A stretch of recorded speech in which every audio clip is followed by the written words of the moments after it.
আসসালামু আলাইকুম। প্রবাসী সন্স বাংলাদেশি মমস ব্লগ থেকে আপনাদেরকে স্বাগতম জানাচ্ছি। আমি জানাচ্ছি কিভাবে আমার ছেলে দুটোকে বিদেশে পাড়ি দেওয়ার জন্য প্রস্তুতি নিলাম। সেটা একে একে আপনাদের সাথে শেয়ার করব বলে আপনাদের সামনে উপস্থিত হয়েছি। আমার ছোট ছেলে এবং বড় ছেলে দুটোই তারা বিদেশে পড়তে যাচ্ছে। বড়টা যাচ্ছে লন্ডন মাস্টার্স করার জন্য, আর ছোটটা ডাক্তারি পড়ার জন্য চায়না যাচ্ছে। আপনারা আমার সন্তান দুটোর জন্য দোয়া করবেন। এইসব গোছগাছ করছি, কিভাবে একে একে দুই ছেলেকে প্রস্তুতি করছি, কিভাবে পাঠাবো, কি কি জিনিস দেবো সেগুলোই। এখানে আমি কসমেটিক থেকে শুরু করে ওষুধপত্র এভরিথিং যা কিছু লাগে আমি সব দুই ছেলের জন্য আলাদা আলাদা করে ইয়ে করছি। এটা হচ্ছে রেজার, দুই ছেলের জন্য দুইটা প্রস্তুত করছি। তারপর যা যা লাগে মোট কথা 6 মাসের মতো, 1 বছরের মতো হবে যদি ওরা ওইভাবে চালায়। আর এগুলো ড্রাই ফ্রুট দিচ্ছি দুই ছেলের জন্য। এটা বড় ছেলে ফেস ওয়াশ, ও এই ফেস ওয়াশগুলোই ব্যবহার করে সাধারণত। আর ছোট ছেলে অন্য কসমেটিক ব্যবহার করে। ছোট ছেলের এই জিনিসগুলো ছোট ছেলেরগুলো একটু এক্সেপশনাল, কারণ ওর ড্রাই স্কিন, এই জন্য ওর কসমেটিকগুলো সম্পূর্ণ আলাদা। ডাক্তার যেগুলো সাজেস্ট করেছে সেগুলোই ও ব্যবহার করে। আর বড় ছেলে তেমন কিছু লাগে না, নর্মালি যেগুলো ব্যবহার করি আমরা ওই ধরনের। তো এই ব্যাটারিগুলো আলাদা রাখছি, যেগুলো লাগেজে দেওয়া যাবে না। আর এই তেলটা ওরা দুই ভাই খুব পছন্দ করে, আমিও পছন্দ করি, এই জন্য দুজনকে এই তেল দিয়ে দিচ্ছি। তেলের সাথে একটা শ্যাম্পু দিচ্ছি, নামটা আমি বলছি না, যদিও আপনারা দেখলে হয়তো চিনবেন। এগুলো আসলে ওরা খুব পছন্দ করে, আমিও পছন্দ করি।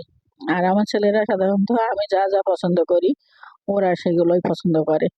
এমন জিনিস নিয়ে ওরা সবসময় কাড়াকাড়ি করে। এটা ছিল ওদের একটা অভ্যাস না অভ্যাস জানি না। আমার এভরিথিং জিনিস ব্যবহার, মানে কসমেটিক থেকে শুরু করে আমার মোবাইল, আমার জিনিস মনে করে যে ওদের। আর ওরা চলে যাবে বলে এই যে আমার ছোট ছেলে, আর এই পাশেই আসে আমার বড় ছেলে, এই দুই ভাই।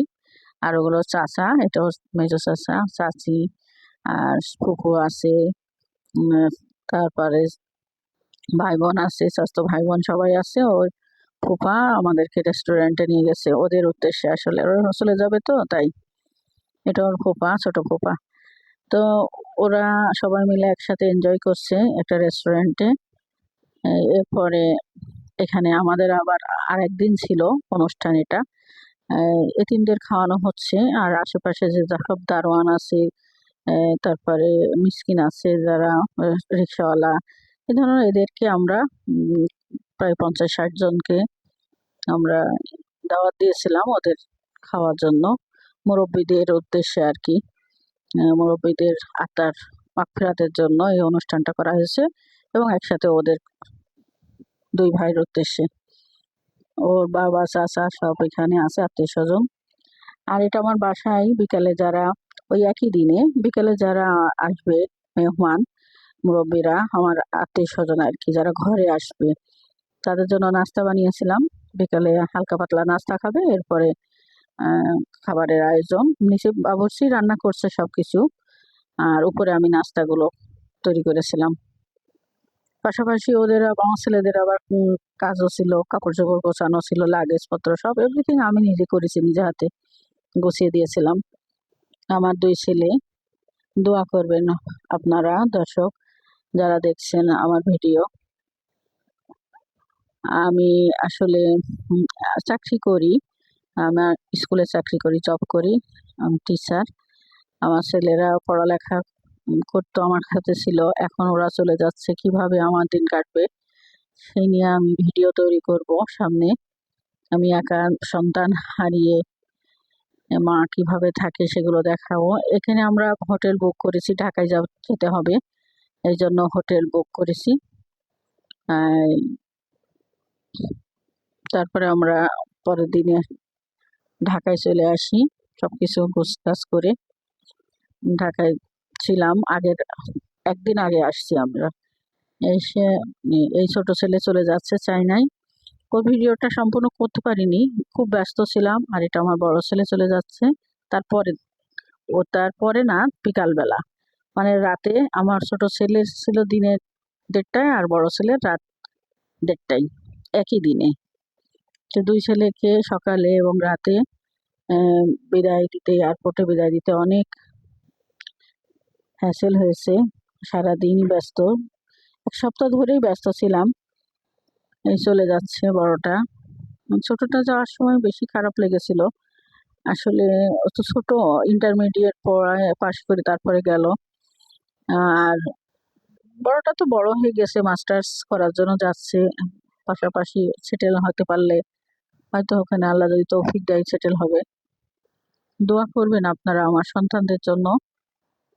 আর চলে যাচ্ছে, যখন ছোট ছেলেটা চলে যাচ্ছিল তখন খুব খারাপ লেগেছিল আমার, বেশি খারাপ লেগেছিল। ও তো ছোট, এই জন্য।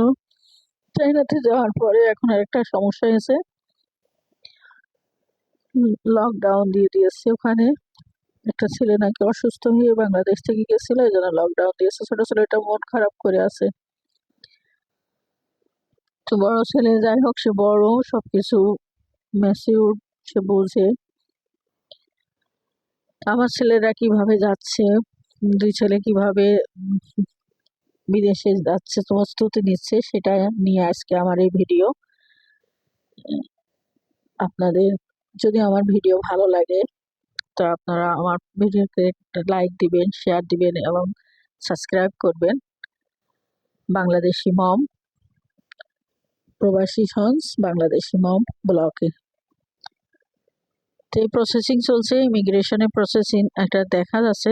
আসলে এয়ারপোর্টটা একটু খালি ছিল ওই সময়। ছোট ছেলের সময় খুব ভিড় ছিল, যার কারণে ও ভিডিওগুলো করতে পারেনি, ছবি তুলতে পারিনি। বড় ছেলের সময় প্রথম দিকে গেছে, তো যার কারণে ছবিগুলো ধারণ করতে পারছিলাম।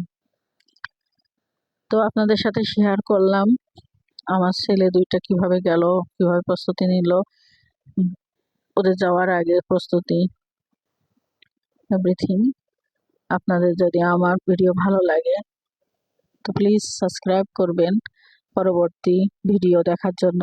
সন্তান হারিয়ে আমি কিভাবে দিন কাটাচ্ছি, এই যে আমার ছেলে লন্ডন পৌঁছে গেছে, তার মাঝখানে কিন্তু দুবাই এয়ারপোর্টে ছিল, 3 ঘন্টা ট্রানজিট দিয়েছিল। এরপরে আবার দুবাই থেকে আবার প্লেনে চড়ে হিথ্রো এয়ারপোর্টে নামছে, এরপরে আবার এলিজাবেথ ট্রেনে চড়ে এই হোয়াটসঅ্যাপ